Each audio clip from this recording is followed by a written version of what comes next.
नमस्कार विद्यार्थी मित्रांनो, मी प्रियंका ग्लोबल ऑनलाईन मराठीमध्ये आपल्या सगळ्यांचं मनापासून स्वागत करते. आज आपण महाराष्ट्र सेट परीक्षा याकरिता पेपर क्रमांक 1 महाराष्ट्र सेट एक्झामिनेशनमध्ये पेपर 1 हा जनरल पेपर आहे आणि यामध्ये टोटल आपल्याला 10 युनिट अभ्यासक्रमामध्ये दिलेले आहे. आता या 10 युनिटवर आधारित आपल्याला 50 प्रश्न 100 गुणांसाठी येणाऱ्या परीक्षेमध्ये येताना दिसून येणार. सो असं कोणतं महत्त्वाचं युनिट आहे ज्याला आपण अभ्यास करायला हवं? 10 युनिटपैकी अभ्यासात आपल्याला नियोजन काय असावं? कुठलं महत्त्वाचं टॉपिक आहे? कुठून आपण सुरुवात करायला हवी? किंवा एकूणच सिलॅबसचा आपल्याला परिचय करून घेणं आणि फक्त सिलॅबस समजून त्यामधून महत्त्वाचे टॉपिक आणि PYQs आपण कसं अभ्यास करायला हवं, हेच आपल्याला आजच्या पर्टिक्युलर व्हिडिओ लेक्चरच्या माध्यमातून जाणून घ्यायचं आहे. महाराष्ट्र सेट एक्झामिनेशन 2026चं जर आपण प्रिपरेशन करीत आहात, तर आजचा व्हिडिओ लेक्चर आपल्या सगळ्यांसाठी खूप महत्त्वाचं ठरणार आहे. पेपर 1च्या अभ्यासाला आणखीन समोर नेण्यासाठी कंप्लीट कोर्स पेपर 1चं अवेलेबल आहे आणि हा जो कोर्स आहे याची व्हॅलिडिटी 1 इयर्सची राहणार आहे. 1 वर्षाच्या व्हॅलिडिटीसोबत हा नवीन बॅच आपली सुरू होत आहे 5 जानेवारीपासून. बघा 10 युनिट आहे. सो अभ्यासक्रमात लाईव्ह सेशन्सच्या माध्यमातून 10 युनिट कव्हर होईल. या 10 युनिट आपण रेकॉर्डेड फॉर्ममध्ये पाहिजे तितक्यादा आपण बघू शकता. संपूर्ण अभ्यासक्रमावर नोट्स आधारित आहे, म्हणजे कुठल्याही प्रकारचं रेफरन्स बुक वापरण्याची आपल्याला आवश्यकता नाही. आपल्या प्रॅक्टिसकरिता MCQs आहे, सरावासाठी PYQs आहे आणि PYQs टॉपिक देखील आपल्याला प्रोव्हाइड केले जाईल. आणि परीक्षेमध्ये जसं प्रश्न विचारतात त्याच पद्धतीने मॉक टेस्ट देखील अवेलेबल आहे. नवीन बॅच 5 जानेवारी 2026 पासून सुरू होत आहे. जॉइनिंगची फीस 3,000 रुपये आहे. यावर डिस्काउंट मिळेल आणि मात्र 2,500 रुपयामध्ये हा कोर्स अवेलेबल आहे. ऑफिशियल नंबर्स दिलेले आहे, यावर कॉन्टॅक्ट करा आणि पेपर 1ला जॉईन करा. पेपर 1 प्रमाणे पेपर 2 देखील अवेलेबल आहे, ज्यामध्ये commerce, management, computer science, political science, life science, history, economics, Marathi, chemistry, इंग्रजी आणि लायब्ररी सायन्सचं कोर्स अवेलेबल आहे. पेपर 2 सोबत पेपर 1 हा फ्री ऑफ कॉस्ट आहे. पेपर 2च्या देखील बॅचेस 5 जानेवारीपासून सुरू होत आहे. 10,000 फीज आहे, डिस्काउंट मिळेल आणि मात्र 8,000मध्ये कोर्स अवेलेबल आहे. सो ऑफिशियल नंबर्स दिलेले आहे, यावर कॉन्टॅक्ट करा. आता इथे लक्षात घ्यायला हवं आपल्याला की टोटल 10 युनिटचं सिलॅबस आहे. या 10 युनिटपैकी पहिली जी आपली युनिट आहे ती आहे टीचिंग ॲप्टिट्यूड. सो या टीचिंग ॲप्टिट्यूडचा अभ्यास करीत असताना कुठल्या महत्त्वपूर्ण घटक आहे जे अभ्यास करावं?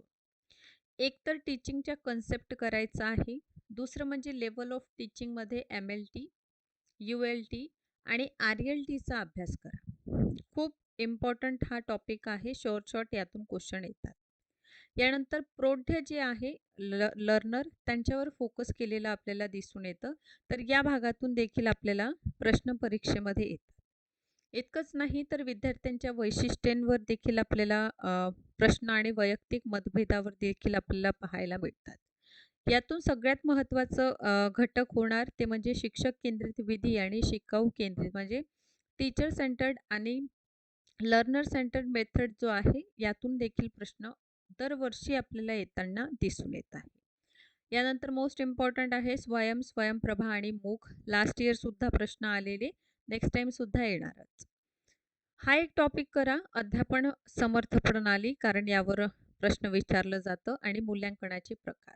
हे इतके महत्त्वाचे टॉपिक आहे की याला आपण स्किप करू शकत नाही. येणाऱ्या परीक्षेमध्ये देखील आपल्याला या टॉपिकवर आधारित प्रश्न दिसून येईल.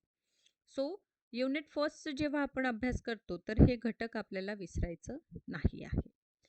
यानंतर आहे रिसर्चचा भाग. रिसर्चचं मीनिंग आपल्याला जाणून घ्यायचं आहे आणि टाईपवर प्रश्न येतात. कॅरेक्टरिस्टिक्स ऑफ रिसर्चवर देखील आपल्याला PYQ येतात. पॉझिटिव्हिझम अँड पोस्ट पॉझिटिव्हिझम अप्रोच जे आहे लास्ट इयर सुद्धा यातून प्रश्न आलेले आहे. मेथड्स मग ते एक्सपेरिमेंटल असो, डिस्क्रिप्टिव्ह असो, हिस्टोग्राफिकल असो, क्वालिटेटिव्ह, क्वांटिटेटिव्ह, हे सगळेच जे रिसर्च मेथड आहे कुठली ना कुठली तरी 100% विचारतात. कधी एक्सपेरिमेंटलवर असेल, कधी डिस्क्रिप्टिव्हवर असेल, तर कधी क्वालिटेटिव्हवर विचारलेलं आपल्याला दिसून येत आहे. थिसिस रायटिंग आणि स्टाईल्स ऑफ रेफरन्सिंगवर डायरेक्ट प्रश्न येतात. आय-सी-टी अँड टूल्स हा एक टॉपिक खूप महत्त्वाचा ठरेल. इथून आपल्याला प्रश्न दिसून येतात. युनिट 3 हा प्रॅक्टिसला तुम्ही आजपासूनच सुरुवात करून द्या. कारण हा पर्टिक्युलर घटक जे आहे ते प्रॅक्टिसनेच आपलं कव्हर होणार आहे. 5 प्रश्न या उतारावर आधारित येतात. 10 गुणांचं महत्त्व आहे परीक्षेमध्ये. तर कशा पद्धतीने पॅसेज सोडवायला हवं हे देखील आपण करणं खूप गरजेचं आहे. यानंतर आहे संवाद म्हणजे कम्युनिकेशनचं घटक. कम्युनिकेशनचा अर्थ जाणून प्रकारांवर आपल्याला प्रश्न येताना दिसून येतं. इव्हन कॅरेक्टरिस्टिक्स ऑफ कम्युनिकेशन देखील विचारतात. प्रभावी संप्रेषणामध्ये मौखिक म्हणजे व्हर्बल, नॉन व्हर्बल हे सगळंच खूप महत्त्वाचं आहे. शॉर्ट इथून प्रश्न दिसून येईल. मास मीडिया अँड सोसायटी यावर देखील प्रश्न आहे आणि प्रभावी संप्रेषणात काय बॅरियर आहे ते देखील विचारलं जातं. त्यामुळे हा घटक देखील तुम्हाला तेवढंच महत्त्वाचं ठरणार आहे, तर याला देखील स्किप करू नये. आता गणितीय तर्कांमध्ये सरळ आपल्याला नंबर सिरीज कधी विचारणार, कधी लेटर, कधी कोड, कधी रिलेशनशिप. मॅथमॅटिकल रिझनिंगचा संपूर्ण भाग तुम्ही अभ्यास करा. कारण कधी अपूर्णांक, कधी वेळ, कधी प्रमाण, कधी टक्केवारी, नफा तोटा, सवलत, सरासरी कुठलं तरी प्रश्न शुअर शॉर्ट आहे. इथून येणारच. ठीक आहे? ते तुम्ही स्किप करू शकत नाही अशातले हे टॉपिक आहे. आणि हे भाग आपल्याला करणं खूप गरजेचं आहे. आता आजपासून जरी तुम्ही मॅथमॅटिकल ॲप्टिट्यूडला सुरुवात करून दिलेली, तरीही एक्झामिनेशनपर्यंत तुम्ही परफेक्टली या पर्टिक्युलर भागमधून जे प्रश्न येतात, ते सोडवू शकता. आणि गणिताचं एक असतं, की जर आपल्याला व्यवस्थित एक बेसिक जरी माहीत आहे, तर आपण ॲक्युरेट आन्सरपर्यंत पोहोचू शकतो. त्यामुळे गणिताचा अभ्यास करणं खूप आपल्यासाठी महत्त्वाचं ठरेल. यानंतर तर्काचा भाग आहे आणि तर्कामध्ये डायरेक्ट आपल्याला मूळ फिगर्स जे आहे फॉर्मल पॉलिसीज जे आहे त्यांवर प्रश्न मोस्ट ऑफ द टाईम आपण बघतो. ठीक आहे. त्यानंतर समानतांवर देखील प्रश्न आपल्याला विचारतात. इंडियन लॉजिकवर एक प्रश्न येणार आहे. तर इंडियन लॉजिकही व्यवस्थित करा. ठीक आहे. प्रमाण आहे बघा. इंडियन लॉजिक जे आहे ना, एक प्रश्न लास्ट इयर सुद्धा विचारलेला आहे. एक प्रश्न म्हणजे 2 गुणांसाठी इथून येतं प्रश्न.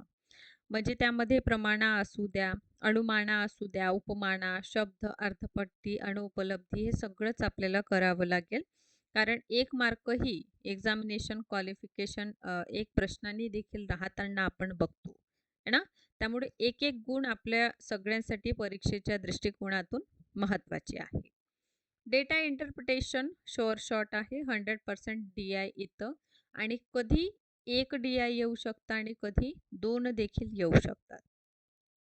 त्यामुळे बार चार्ट सोडवणं, histograph, pie chart, table chart, line chart हे कशा पद्धतीने सोडवलं जातं हे तुम्ही आजपासूनच याच्या अभ्यासाला सुरुवात करून द्या.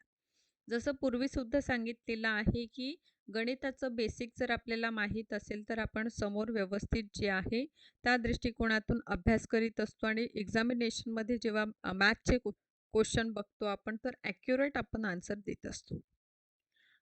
युनिट 8 आय-सी-टीचा भाग आहे. आय-सी-टीचं जी शब्दावली आहे, हे खूप महत्त्वाचं ठरेल.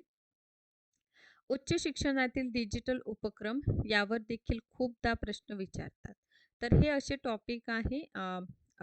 बघा आय-सी-टी संबंधित जे प्रश्न विचारतात त्याची एक वेगळी लिस्ट मी तुम्हाला प्रोव्हाईड करणार आहे.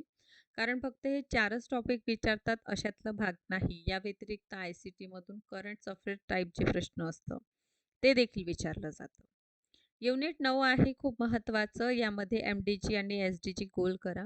MDG आणि SDG गोल सगळ्यात पहिले करावं लागेल आपल्याला. देन टाइप्स ऑफ पोल्युशन करा. खूप महत्त्वाचं आहे प्रदूषणाचे प्रकार. ठीक आहे. इथून प्रश्न येणार आपल्याला. या व्यतिरिक्त ऊर्जा संसाधनांना व्यवस्थित करून घ्यायचं आणि पर्यावरण संरक्षण कायदा लास्ट इयर देखील हा विचारलेला आहे. हवामान बदलातील राष्ट्रीय कृती योजना 8 योजना आहे. 8ही व्यवस्थित अभ्यास करा. मॉन्ट्रियलवर यापूर्वी 2 वर्षा पहिले प्रश्न आलेले आहे. रिओवर यावर्षी आलेला प्रश्न आहे आणि क्योटो तर यापूर्वी विचारलेला आहे. पॅरिस देखील आपल्याला लास्ट इयर दिसून येईल. आंतरराष्ट्रीय यावर्षी विचारलेला आहे. तर तुम्ही इथून समजू शकता की हा पर्यावरणाचा जो घटक आहे, हा जो पार्ट आहे मोस्ट इम्पॉर्टंट आहे. मग तो एन्व्हायर्मेंटल प्रोटेक्शन ॲक्ट असू द्या 1986चं, यावर तर डायरेक्ट प्रश्न विचारलेला आहे. किंवा मग जे national action plan on climate change आहे, 8 मिशन येतात या अंतर्गत, त्यावर देखील प्रश्न येतात. मॉन्ट्रियल, रिओ आहे ना, देन क्योटो यापूर्वी विचारलेला आहे. पॅरिस यावर्षी विचारलेला आहे. इंटरनॅशनल सोलर अलायन्सवर यावर्षी प्रश्न आहे. तर हा भाग बिलकुल स्किप करायचा नाही आपण.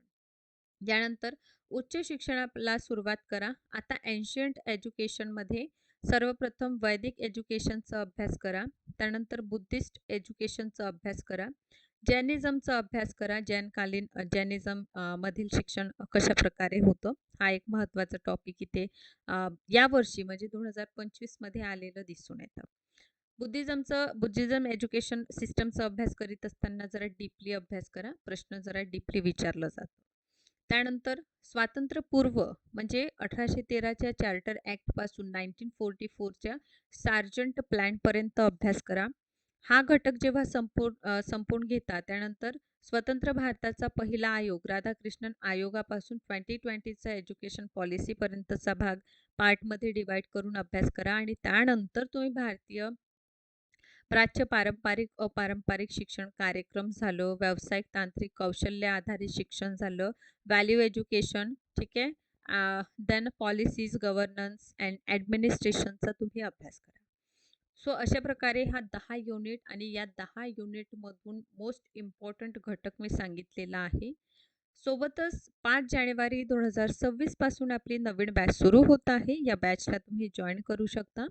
ऑफिशियल्स नंबर्स दिलेले आहे, या नंबर्सवर कॉन्टॅक्ट करा आणि हा कंप्लीट कोर्स आपल्या प्रिपरेशनला आणखीन समोर घेऊन जाईल. यापूर्वी देखील आपले अनेक विद्यार्थी मित्र 80+90 पर्यंत स्कोर केलेला आहे पेपर 1मध्ये. तुम्ही सुद्धा हा स्कोर करू शकता. सो आजच आपण ऑफिशियल नंबर्सवर कॉन्टॅक्ट करा आणि कोर्सला जॉईन करून घ्या. Thank you so much.